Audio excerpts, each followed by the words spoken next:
Good morning, Minecrafters, and welcome to Season 2, Episode 13, iLonely. My name is Dr. Kimberly Quinn, and I can't tell you how excited I am to be talking with all of you this morning or the afternoon, depending on where you are, about the topic of loneliness. And I also have to say, I keep forgetting to introduce myself in the beginning of these episodes. And though as crazy as this may sound, it feels like you're all in my living room. And we've all been together now for about a year with my worldly audience, and it just feels so comfortable. So that said, we're going to jump into, kind of a difficult topic, I guess, because so many people, there are roughly 7.5 billion people in this wonderful world of ours. And it's quite a sad reality how many of us are walking around lonely. And I don't mean, you know, at times we've all as human beings have experienced even the most, the happiest of us who have nice big families, all this, and nice big families and friends and stuff. We all know what it feels like, and have experienced it at one time or another. The real concern, however, the real concern and danger is chronic loneliness. So that's what we're going to talk about today, and also some ways to kind of climb out of this. Even though there's obviously no quick fix for loneliness, we can certainly give you a start on climbing out of this empty feeling. So we'll start by discussing what loneliness is, because it is obviously so subjective, which is why people research. It isn't easy. It's kind of like researching happiness or something. It's abstract in a sense, and my happiness won't be the same as your happiness. My loneliness won't be the same as your loneliness. So it puts a difficult spin on researching. It's a different experience for everyone. However, we will get to there are a couple of common denominators with loneliness, and we will get to those in just a little bit. So we'll get to the common denominators or dimensions of loneliness in a bit, but for right now, I really want to talk about that this is the loneliness thing, the epidemic, loneliness epidemic. Let's call it what it is, right? With 7.5 billion people in the world, it's amazing that so many of us are walking around lonely. And I just actually wrote an article for Psychology Today on this, and I landed on an article by Markham Hyde. It actually came from Time Magazine Special Edition on mental health, and wow, he just has so many good things to say in there about, again, we're talking about chronic loneliness, not a moment here and there, which we all have, that it's actually this loneliness epidemic, or loneliness has been sort of equated or put right up there with smoking and obesity as far as risk of death. Just imagine that. And in Markham Hyde's article for Time, he talks about, right out of the gate, he talks about this recent Ipsos survey of more than 20,000 American adults took this survey, and nearly half of them reported feeling lonely either always or sometimes. Just imagine that. And then he says, meanwhile, there's another 1 in 4. This is very sobering statistics. Let's listen up to this thing. Meanwhile, 1 in 4 say they rarely or never feel as though they have close friends or family members who truly understand them. Wow. I mean, for me, that seems like a real wake-up call. And to have more than 20,000 is a decent sample size, right? I know I've done research myself. I know what that's like.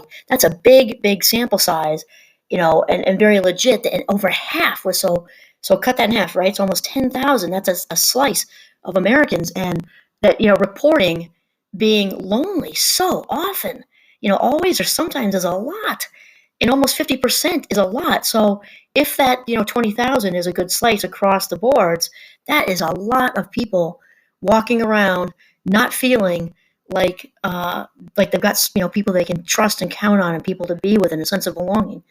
That's just horrible. And it's important to know, obviously it's not just Americans dealing with this issue of a loneliness epidemic. This is worldwide, and we only have so much, time here, obviously. Though I'll mention that in Markham Hyde's article in Time, he also brought up that back in 2018, this is very interesting. Back in 2018, Prime Minister Theresa May appointed the first ever Minister for Loneliness in the UK, because the feelings of isolation were so widespread and huge. I mean, think about that. Appointing a minister for loneliness in the UK. And so if we take a slice of America, a slice of the UK, I think it's fair to say that this is a global thing, which, right? So in a sense, we just went from a loneliness epidemic to another, pandemic in a sense. And, here we go. Speaking of pandemics, we all thought the Rona would be over by now, right? When the world closed in March, we started out sprinting because I don't know if we were ever thinking about there was going to be an end to it, but in that moment, we were all in survival mode, right? Just scrambling around and pivoting and doing everything we had to do to survive, sprinting. So we're using up all of our juice, thinking it's going to be a short race. Now, basically, we've realized that this is not a 100-yard dash and it's a marathon. It's like some joker moved the finish line back. So now we're still in this pandemic. And then we've got the loneliness epidemic, which is really a pandemic, and we bring it, worldwide, because that's what pandemic means, right? So we've got the Rona still happening, and over here in the US right now, it's exploding, actually. We're at our worst with it at this minute. And then we've got loneliness and the holidays. The holidays for lots and lots of people aren't happy. If we had the holidays in right now, currently today's December 7th, so the pre-holiday stuff is in full swing in the US, sort of, right, as far as we can be with the Rona, going on, and people are buying online instead of going to stores and all that. But the thing is, in the holiday hype will obviously depend on what holiday you celebrate, if any. And over here, there's a lot of hype around Christmas. And I don't mean just the commercialism, but also, family cohesiveness and warmth and emotional security are all marketed in a sense, right? I mean, it seems like everywhere you look, pictures in magazines and on the internet and all this togetherness and this illusion that this is the truth for most people, and it is for many people. Thankfully, that's great. And obviously, it isn't for everyone. And, I think it's, at least for me, it's very, very important to remember and be aware of the enormous, or let's say the magnitude of loneliness that's going on and walking around right next to us all over the place.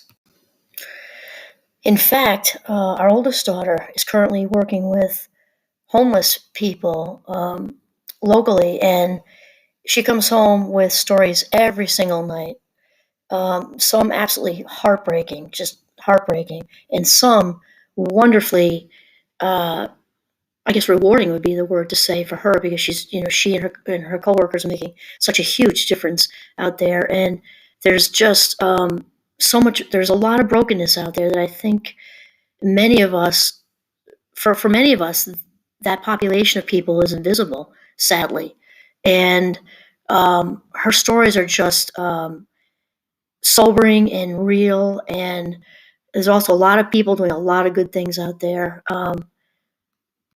And of course, it's also important to, be aware that loneliness does not discriminate, kind of like addiction or anything else. It touches each socioeconomic strata or class. I don't like these words at all. I'm just trying to, make the point that it touches all of us, regardless of, where you come from and your family's, socioeconomic situation, all that. Addiction touches everybody. It doesn't care what color your skin is, what religion you practice, if any, what your gender is, what your sexuality is. Doesn't care. Addiction doesn't care.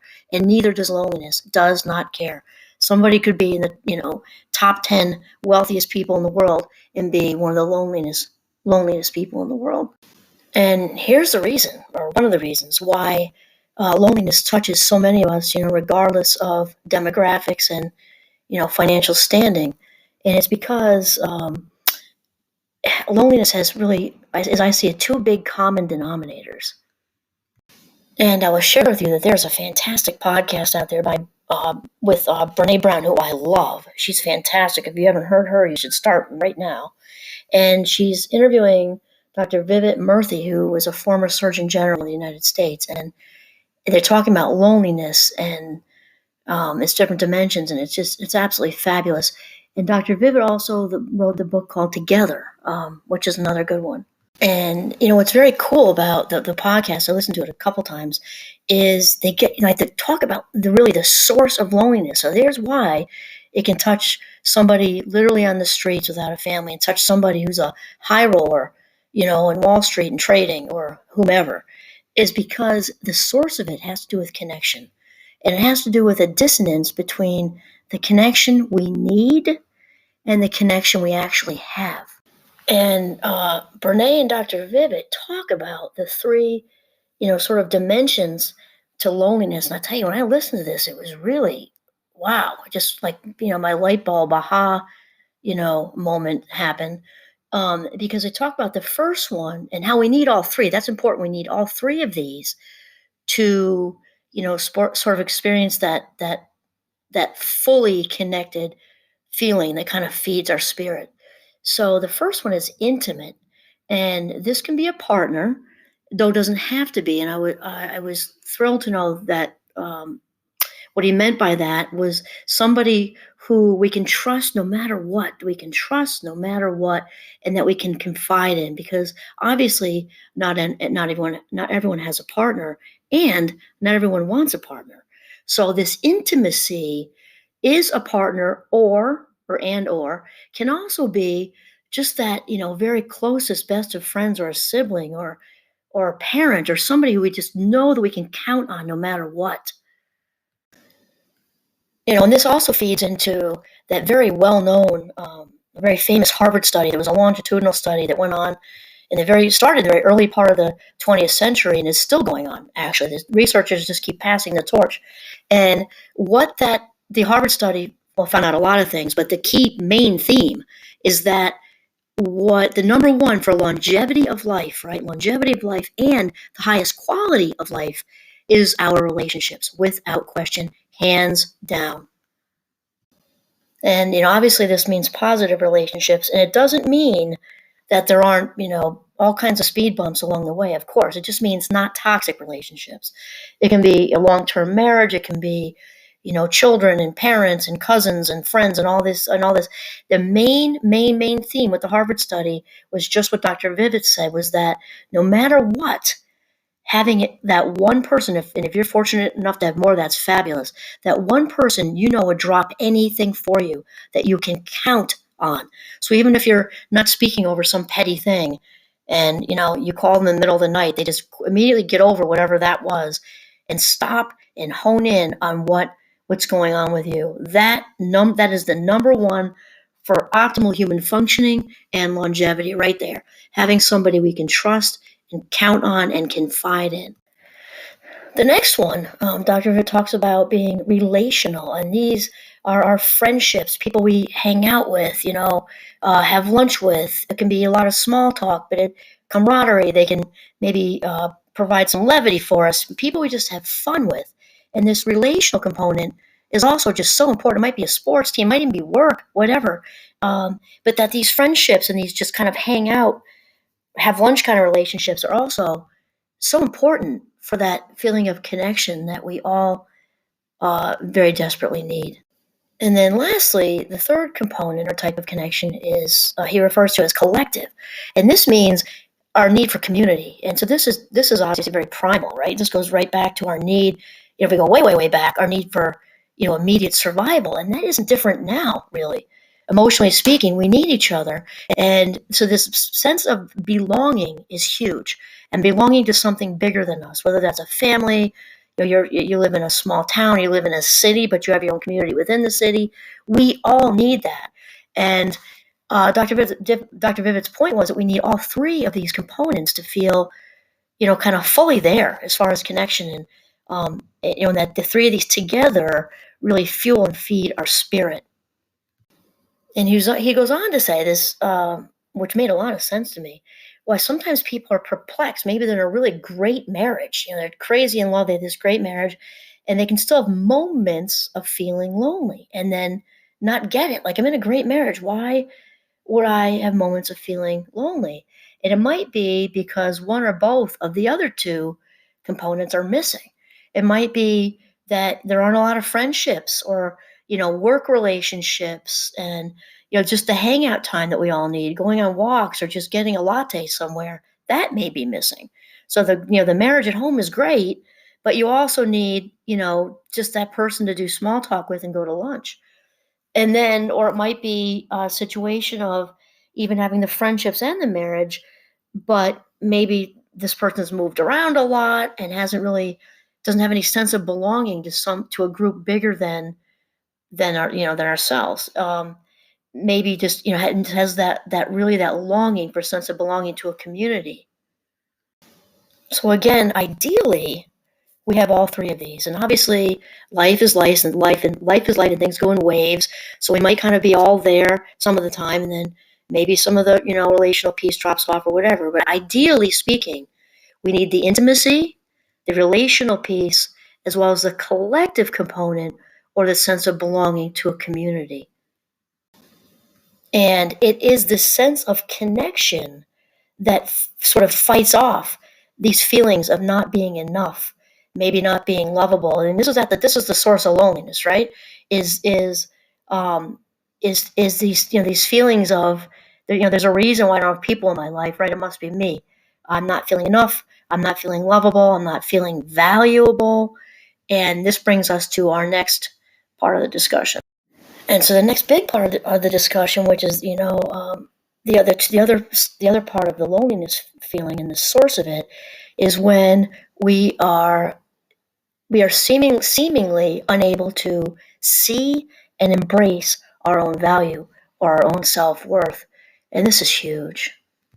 And when we are seemingly unable, because of course we are able, that's why I'm saying seemingly unable to understand our worth, to see our value, embrace our value, and to genuinely believe in ourselves. The rest of this is quite a challenge. And this one I can speak about, firsthand. And this kind of brings about kind of the chicken and the egg situation, like which came first, and it's like a cycle, right? So there's so many people out there. If you look this up on Google, it would explode, right? But with all the self-help stuff, because it's only when we can truly, love and like and accept ourselves that we are, have the capability to love and accept others, right? We kind of know that to be true. Yet it's a chicken and the egg situation because we also need, as human beings, we need our own value and worth mirrored for us. So obviously, when that wasn't there for many of us as young children, we have to kind of put this back as adults, and we have to actively work at this. As there are certainly many of us who have come from, or had childhoods where, it was very dysfunctional, turbulent. Maybe we got some love, but not as much as we needed. There may have been abuse there. There may have been trauma there. And so, like, the mirroring of our own value maybe didn't happen, or it did, but it was inconsistent. And the thing is that, and the positive note, I'm all about the positivity, is if this is kind of, you're having this experience right now, give yourself a nice big pat on the back if you're becoming aware of it and having an aha moment, because that right there is key. We can't do what we don't know. And once we have the awareness, as my good friend Dave Lander says, we have the responsibility. So once we have the awareness of this source, maybe why we're feeling lonely, why we're feeling this emptiness, and kind of getting it, that it's this underneath, dynamic going on of not realizing our own self-worth and our value. Well, right now you're off to the races then. And the only other alternative really here is to stay in this mode of,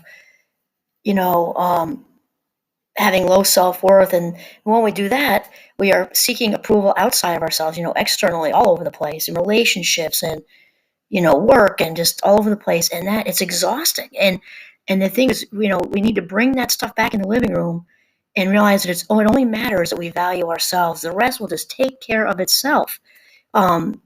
Because otherwise, we're out there, again, external approval seeking, and we're not being ourselves.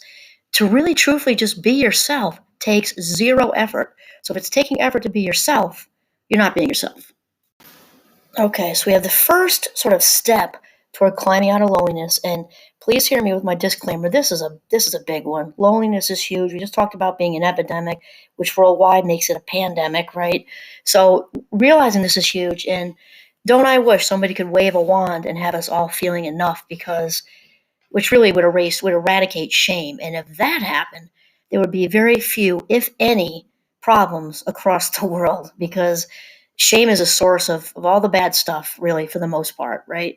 From bullying to violence to all the different types of abuse. It's the source of it, right? The broken people often try to break other people.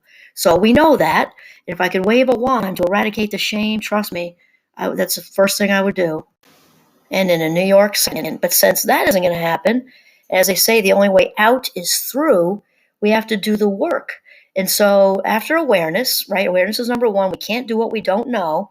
Once we kind of get that we're feeling lonely and know the reason, the second one is to realize our own value. So this is what we're talking about, and this is the biggie, and this is the one we're going to talk about working on. So once again, this is huge, though. Here's one sort of baby step in the right direction. When you wake up in the morning, first thing is, as hard as this may be, especially for those who've been conditioned to be comfortable with negative and self-deprecating, and that this may be a little tough. So you have to kind of force yourself in the beginning, and after roughly 21 days, things for the most part become a habit. That's the average amount of time. So first thing when you wake up in the morning, head straight to the mirror. Can even be a small mirror, whatever. Look yourself right in the eyes and tell yourself one thing positive that you like about yourself. And the next one I had my PT article is euthanize your cell phone. And though we may not be able to completely kind of put it out of its misery or put us out of our misery, is really more what it's like. What we can do is find more of a balance with the screen time. And with the cell phone thing for many people, it takes, make sure it's completely off. Just, having it almost off when it's in your pocket where it shouldn't be because of radiation anyway. And if it's able to buzz or ding or beep or have ringtones, even if you choose not to answer it, it's still taking your attention away temporarily from the present moment, which then has your mind going, oh, who is that? What if it's this? What if it's her? What if it's him? What if it's them? And work, and maybe it's the person I like, and blah, blah, blah, blah, blah, blah, blah, blah. It rips us out of the present moment and also lands us in a place of the what if thinking and all that. So it has to be completely shut off. And if you're one of those where, it's like your electronic, crack or something, you make sure it's completely off and set yourself a time that's realistic for you. And if that means, if you're going to start out real small, like 20 minutes or a half an hour, give yourself a pat on the back, make sure it's off. If you need to hide it from yourself, that's even better. Like lock it in your glove compartment or put it in your sock drawer or something. And then hopefully increase this per week. What really works best is to keep the time the same for about a week. So if that's only 20 minutes for you, do that every day for 7 days and then bump it up to 30 minutes. If you can take the big leap to an hour, that'd be even better. The fourth step is to seek out real connections. And that might sound also very hard for some people who have really become conditioned, which is just a fancy way to say habit, right? It's become a habit to think they're getting connections through the screen. So I hate to disappoint the gamers out there, and I'm doing a disclaimer. It doesn't mean that everybody who games, gets wrapped up in things. However, a lot of these games where they have their online friends, though that is a form of connection, it's not the real thing, and it's not what we crave as people. It's something, but it's overall long term just not going to do it. We need the real connection. So if that's something super small, especially this time of year, it's really not tough to find things to do with people. Even if it's 15 minutes or going for a walk or something where you're actually with somebody and having face-to-face interaction, got to do it. We need it. We're wired for it. No matter where land on the introverted extroverted scale, somebody might need a smaller dose of it. We still all need this as human beings. Like we breathe oxygen, we need it. Number 5 is write a letter. I mean, like an old school, old-fashioned handwritten letter with a stamp, and mail it snail mail. I think in our society we've gotten so used to emailing back and forth, and it's just not the same. Like if we go back, in history, I'm thinking of in the U.S. President Harry Truman. My husband's a huge Harry HST fan. When he was writing letters back and forth to Bess from the White House because she didn't want to be there, all these love letters back and forth.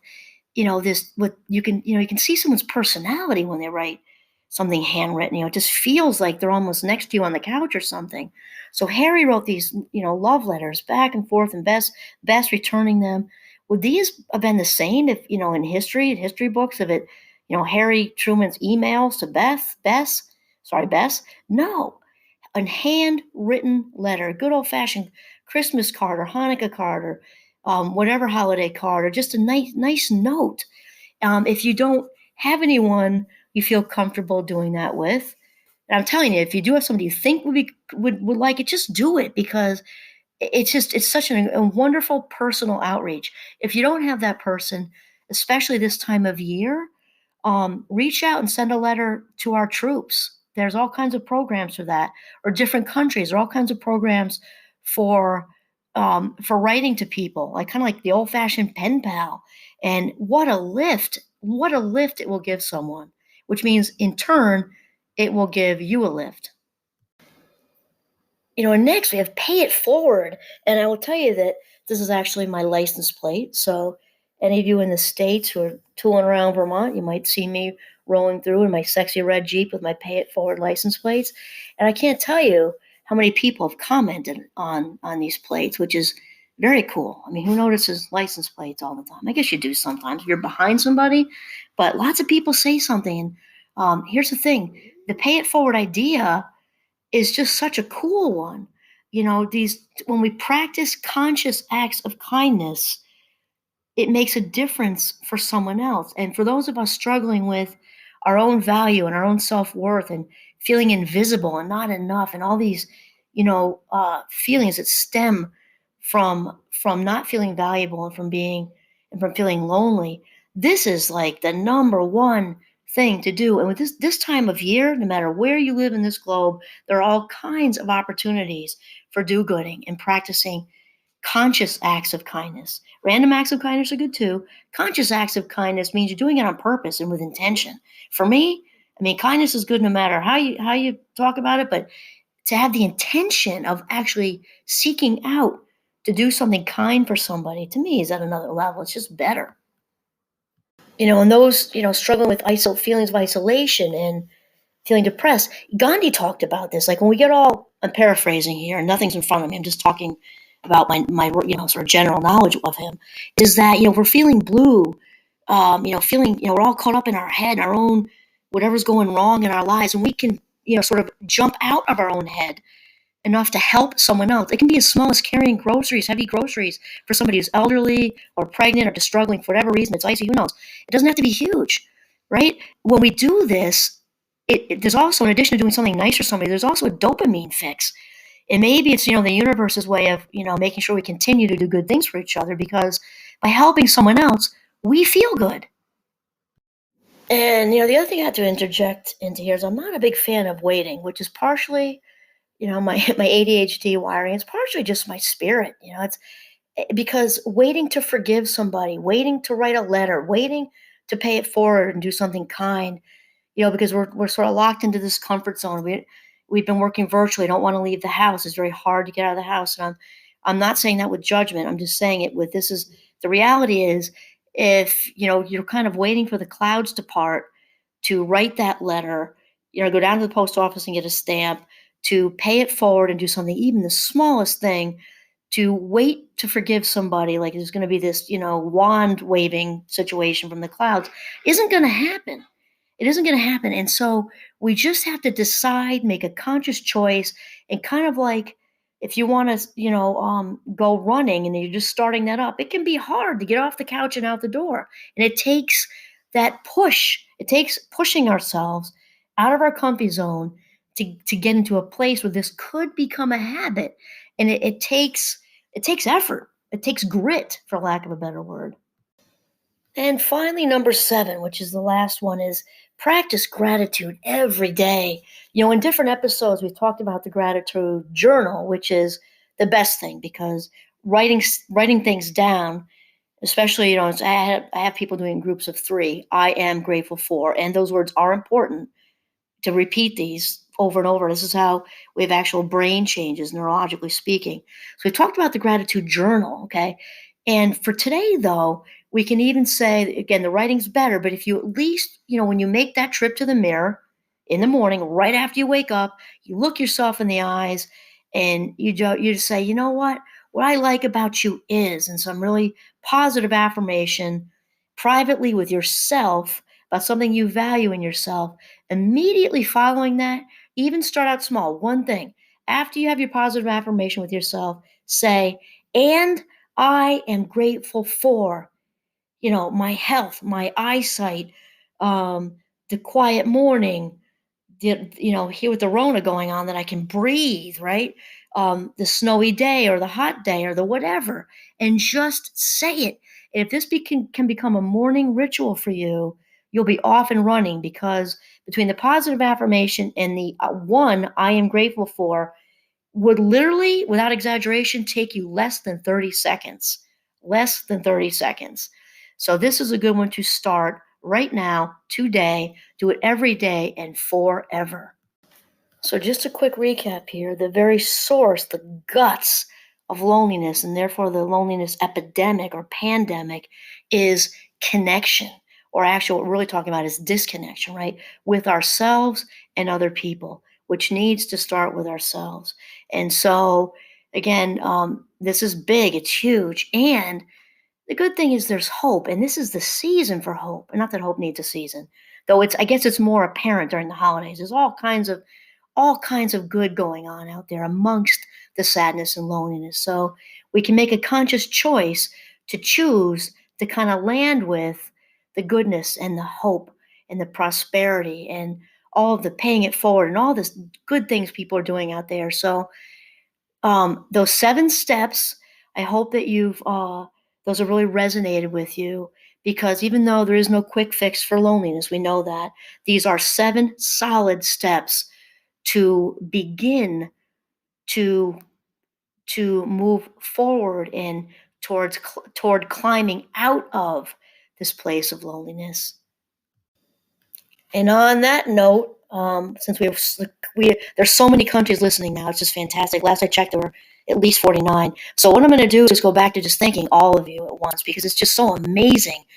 It's just so amazing to have Minecrafters listening from all over the globe, just from all over the globe. So with my deepest gratitude, thank you for listening and joining us for this podcast episode. This is Kimberly Quinn signing off from Northern Vermont. Have a mindful day.